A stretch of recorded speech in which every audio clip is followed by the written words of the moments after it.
Hi, and welcome to the X22 Report Spotlight. Today we have a returning guest, Rob Kirby. He's from Kirby Analytics. That's kirbyanalytics.com. And I am very happy to have him back on the X22 Report Spotlight. Rob, welcome back to the Spotlight. Dave, wonderful to be with you again. Hey, thanks for being here. And I wanted to start off with the economy. And I mean, we see all these, stats coming out. Unemployment's very low. They're telling us that manufacturing's picking up, and the BLS, the BEA, they're all out there telling us that, they're seeing the economy improving. From what you're looking at, are we seeing an improving economy, or are you seeing something completely different? My view on the economy is much like what the mainstream media tells us about Donald J. Trump.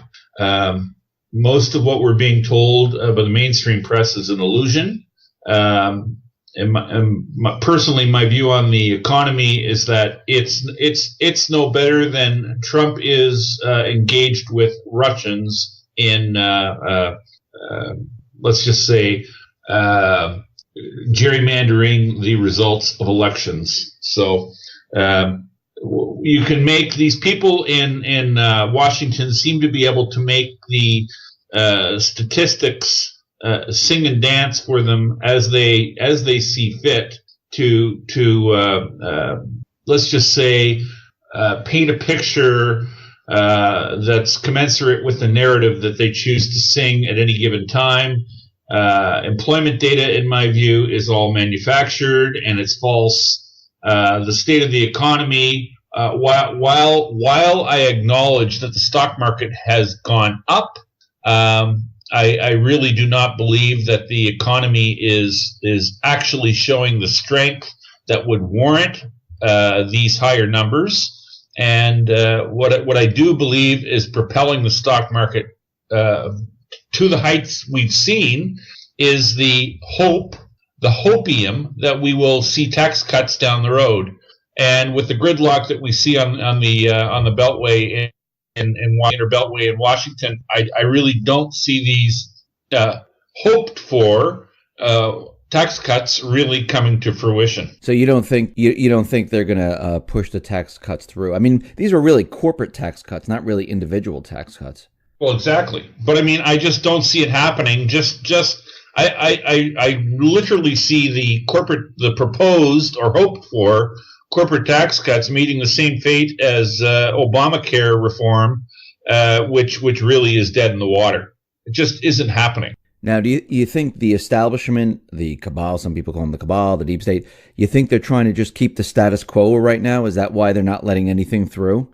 Oh, absolutely. And I think it's important that we Dave, that we address this issue about when you make the comment, which I understand why you make the comment. You make the comment of people call them the cabal. There is a cabal. There is a deep state. There is a new world order. This is not a theory. This is not a conspiracy theory. These are facts that we all need to deal with, and we all need to understand if we're to keep our skin through through this developing debacle that we're all being and all have been thrust into. So I think it's very critical that everyone understands that there are very dark forces in the world that are aligned against the current president of America, and they will do anything in their power, and they're not going to go away lightly. These people have it in bad for America. Very, very bad. Do you think these forces that are out there, do you think they're losing power now from what is going on, or do you think they're gaining power? I think they're on the run. I think that Trump has dealt them some pretty severe blows. Even with a diminished, or let's just say weakened, Justice Department, because I would hazard to guess that Trump has very likely chosen the wrong man to head up justice in terms of Sessions, and Sessions, in my view, very likely must be replaced. And but the deep state and the antics of the deep state, a la the Podestas, a la the true conspirators and the true meddlers and people who were involved in dealing with Russia and taking payoffs from Russia are none other than the former regime of Obama, Clinton, along with the Podestas, and it seems like there may very well have been a good sprinkling of Manafort involved with them. But this all predates the the run of Trump as a candidate for president. Do you think these indictment charges, you think this is a nothing burger, as they call it? Let's just say, as it pertains to, or as it is likely to stick to either candidate or now President Trump, yes. But Manafort may very well have had some very, very serious issues in dealing with and taking money from Ukrainian interests while he was working hand in glove with the Podesta group regarding the Uranium One situation. But that predates Trump's run for president completely. Yeah, you're right. I wanted to get into the crypto market right now, and we can see that Christine Lagarde was out there saying that she's all for Bitcoin. Yeah, let's go for Bitcoin. That sounds great. The central banks, they're working on their own type of coin. Do you think the central banking community, do you think they want to take control of the crypto market or force everyone into their coin? Do you think that's their agenda? I think the New World Order's wildest wet dream is to have a digital or cryptocurrency that they can exclusively control. But in terms of cryptocurrency, I do believe that's a dog that will not hunt. So they have a huge dilemma on their hands. Let's just say at least in my view and to my way of thinking, a cryptocurrency that would be controlled by the powers that be would be a centralized form of Bitcoin. And a centralized form of Bitcoin or a centralized form of Ethereum is a dog that will never hunt. Because it's sort of like saying, I'm going to take the wheel and I'm going to make it square for my purposes. And square wheels do not roll. So do you think that the crypto market might push the fiat money system like out of the way? It could push it over a cliff, I think, is a better analogy. So this, you think they're afraid of this? Absolutely, they're afraid of this because what cryptography does to price discovery, if it's properly employed, which I believe we are on a path to see just that. Cryptography has the ability to bring honest and transparent price discovery to real assets. And this is the sort of thing that could absolutely bust the powers that be and their long held fascination with dominating and dictating the price of real assets and real money, namely gold and silver, in the paper markets. And what cryptography can do, and I believe will do in the very near future, is show the world just how mispriced these real assets are. Do you think that any of the cryptocurrencies might be backed by gold or silver, or you don't think that's going to happen? I think the initial cryptocurrencies that gain traction will most definitely be backed by gold, silver, and probably in short order thereafter gems, as in precious stones, and then very, very likely oil on its heels. So if the crypto market, I mean, right now it's quite small because a lot of people, they don't know about it. If I go to my neighbor, they have no idea. I mean, they've heard of it, but they don't know how to get into it, and they don't know really, what to do with it. I mean, if crypto, if there is a coin, if we start using the coin and we start getting paid in one of these coins, if we start using it to purchase items. At this point, the income that we receive from the cryptocurrency, we wouldn't be taxed on this because this is not a Federal Reserve note, right? Now that's a bit of a sticky wicket, but I'd like to address something that was, let's just say, inherent in your comment, but not explicitly stated, is that first and foremost, we've got the likes of Jamie Dimon, JP Morgan chief, running around literally like a chicken with his head cut off, making absurd statements that Bitcoin, for instance, is in a bubble.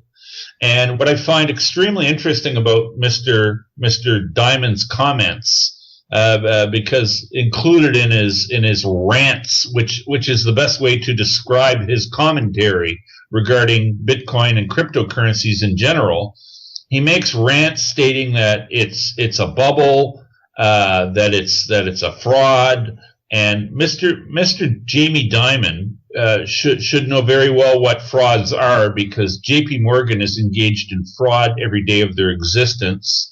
And their stock in trade is fiat money, and fiat money is backed by absolutely nothing.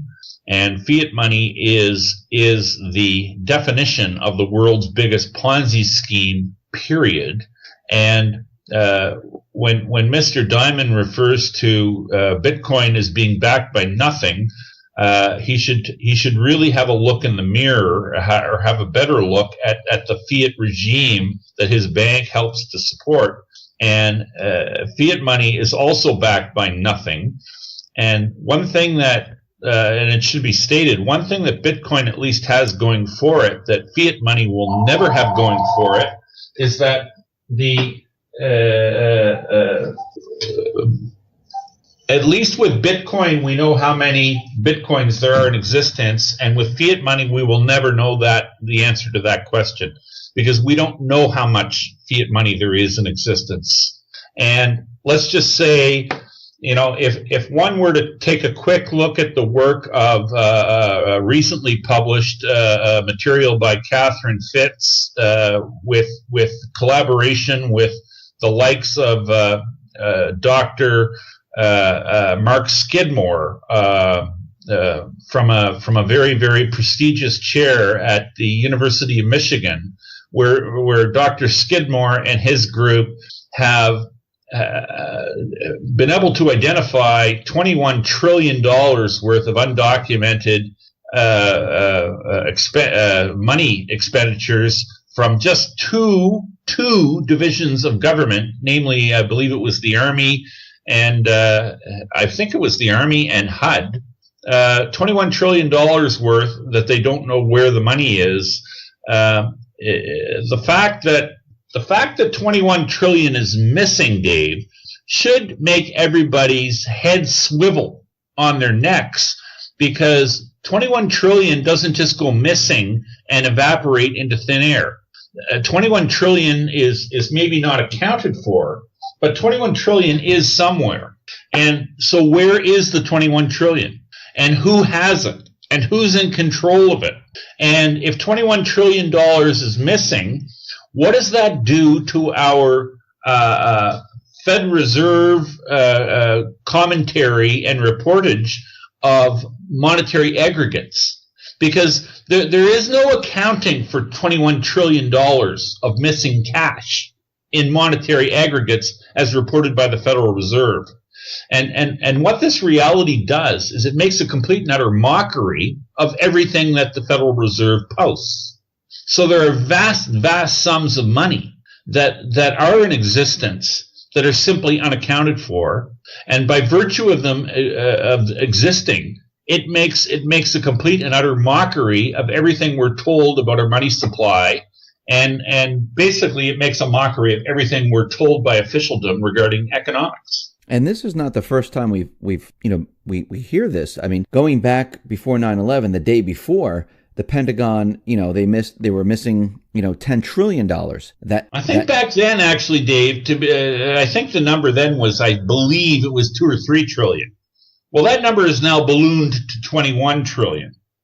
So, it's like a trillion here, a trillion there. Next thing you're up to 21 trillion. And pretty soon you're talking about real money. What is happening here with, and I'm going to talk about the petrodollar and the petro yuan, because we see a lot of countries that are sanctioned and other countries that are not sanctioned.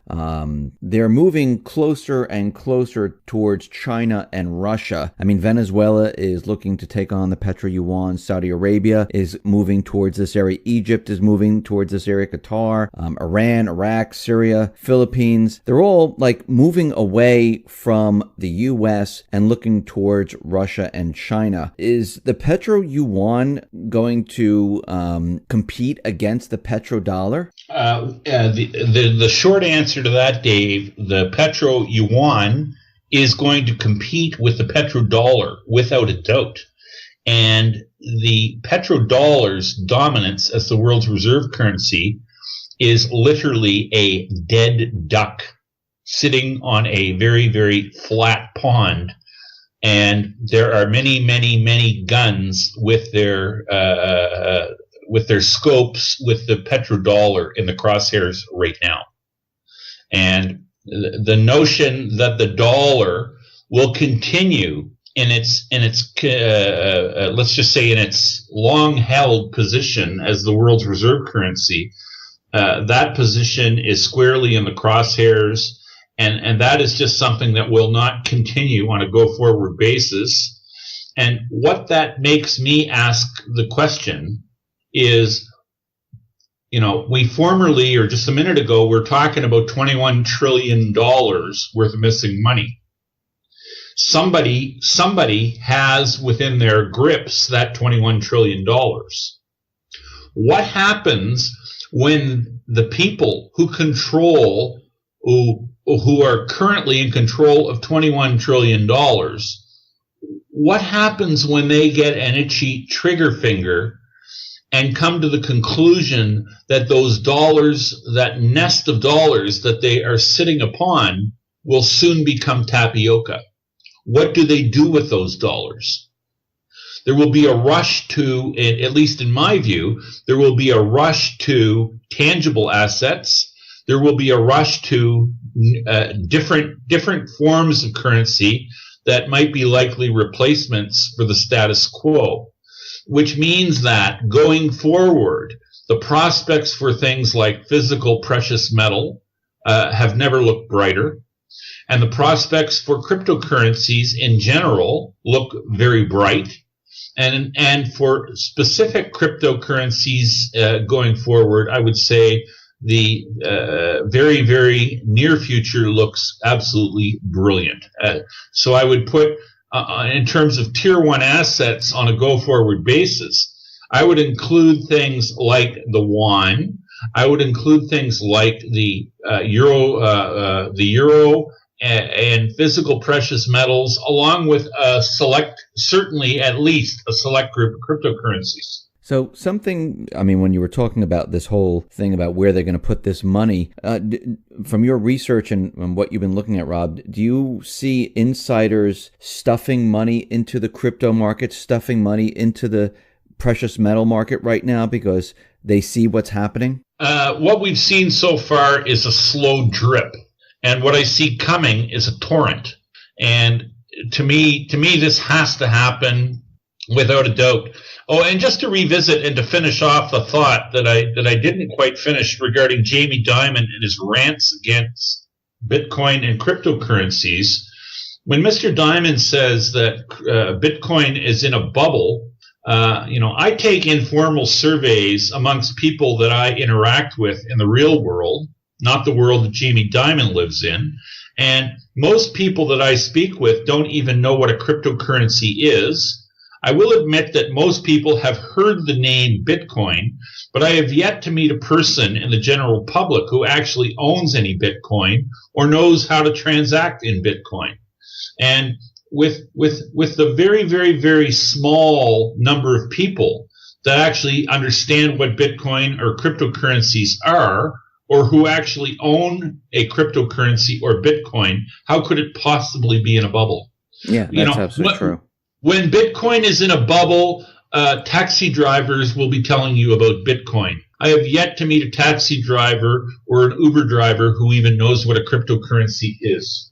Yeah, that's absolutely true. I mean, everyone at that point will start giving you financial advice on how they're investing, into Bitcoin or Dash or Litecoin, and you'll hear everyone talking about it. But we really don't hear that at all. None, absolutely zero, Dave. I only bring it up just to dispel the notion, this misguided, fake reporting that we get from the likes of the mainstream as far as I'm concerned, the criminal leadership of organizations like J.P. Morgan Chase, who would have us believe that Bitcoin is in any kind of a bubble. What's in a bubble is the U.S. debt market and fiat money, period. Yeah, I mean, I think they're calling it the everything bubble because it encompasses almost everything right now. Real estate, the stock market, the bond market, student loans, auto loans. Exactly, Dave. What we have bubbles in are things the U.S. government can rig. And what cryptocurrencies and blockchain technology bring to the table is honest price discovery in all of the above. And what it really spells is the end for all of the above and the criminal rigging of capital markets, which the U.S. has become so handy at doing. And I guess at this point, do you see the central banks doing anything with the economy? I mean, since everything's in a bubble and they created these bubbles, is there anything that they can do? I mean, the ECB right now, they're saying that they're going to continue with their QE until, I think, until 2018, late 2018. Is there anything that they can do, or they just have to keep everything status quo? Dave, it scares me what the central banking community may do in the very near future, because what I see them doing right now is literally crapping their pants. They're just nervous and afraid of... Nervous and afraid because the sham and the Ponzi scheme of fiat money does not have much long to live.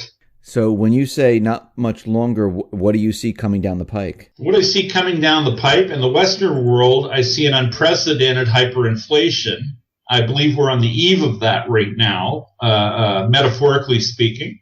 I see fiat money being destroyed, its value being destroyed, and I see the emergence of new asset-backed money, verifiably asset-backed money, crypto money. And utilizing blockchain technology, honesty will be returned to our monetary system, or let's just say we will have a new monetary system emerge from the ashes of the Ponzi scheme that we've currently been living under for too many years. And what we're going to see come hell or high water, Dave, is a return to honest commerce. And the reason we're going to see a return to honest commerce is because the current model is outdated and it's broken. And people realize it's outdated and it's broken. And dishonest commerce is what's at the root of all of the international strife that we have been witness to. It's really the root of terrorism. It's the root of everything that has beguiled mankind now for the past 30, 40 years. Now, you're saying that we're going to be moving into this crypto type of system. What about all the people that, like you said, know nothing about it, and they are all holding dollars? How is this going to work? I mean, in your mind, how is this going to play out? No, it's going to play out with a hyperinflation, and we're due that, and that will happen. Because when a monetary system dies, we have working examples, Dave, of when money becomes worthless. I mean, all we need to do, how many hundreds of fiat currency experiments have ended with the same result? There are literally hundreds of fiat currency regimes that when they die, they all die with a hyperinflation. I mean, it's clear as day. And the only caveat I will actually throw out there will be if the existing powers that be decide to take us to total war. And these people are such maniacal sociopaths, they may very well decide to take us to total war, and maybe we have a nuclear war, and maybe it's global, and maybe there's just a flash that ends humanity. But I'd like to think better of even the most sociopathic clowns on the planet that are currently running world affairs. That if they have families, if they have kids, they choose not to take us down that road. But as an aside, something that's very disturbing, if you actually go through the facts, and the facts of the matter are so much of leadership in the European Union are people without kids. And that's actually a very sad shame that these people don't have the notion of family / legacy tied to their let's just say their current conduct and likely their future decision making regarding legacy.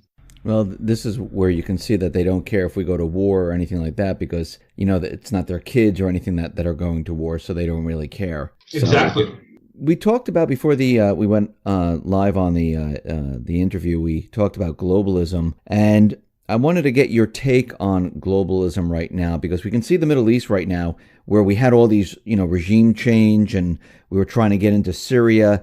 That's really, from my point of view, is all starting to fall apart. What is your take on globalism? Is it still strong, or is it falling apart right now? My view, globalism is on the run, and globalism has been, let's just say, for all intent and purpose, globalism has been supplanted by nationalism, and we see the expression of it in Australia by the election of a young Turk who's really got no connection to the establishment.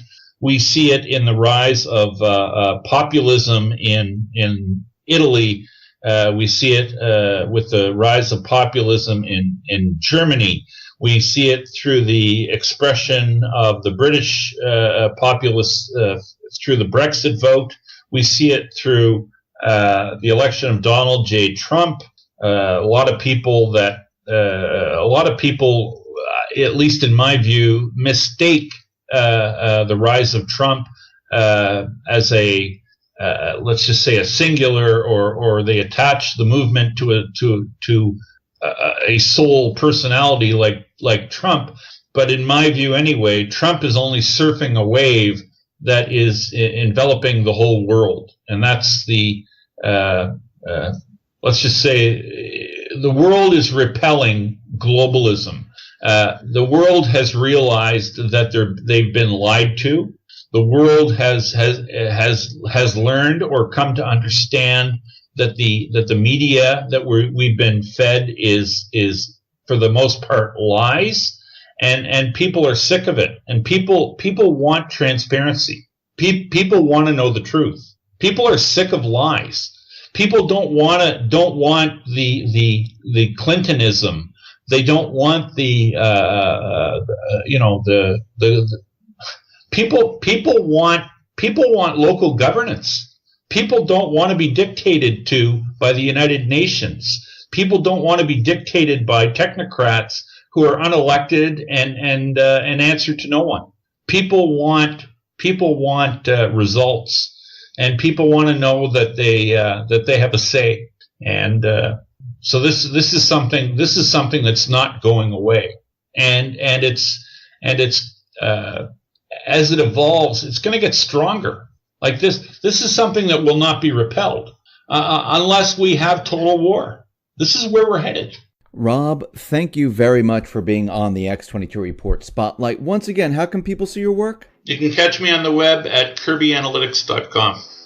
Rob, once again, thank you very much for being on the Spotlight. I appreciate it. Pleasure being with you, Dave.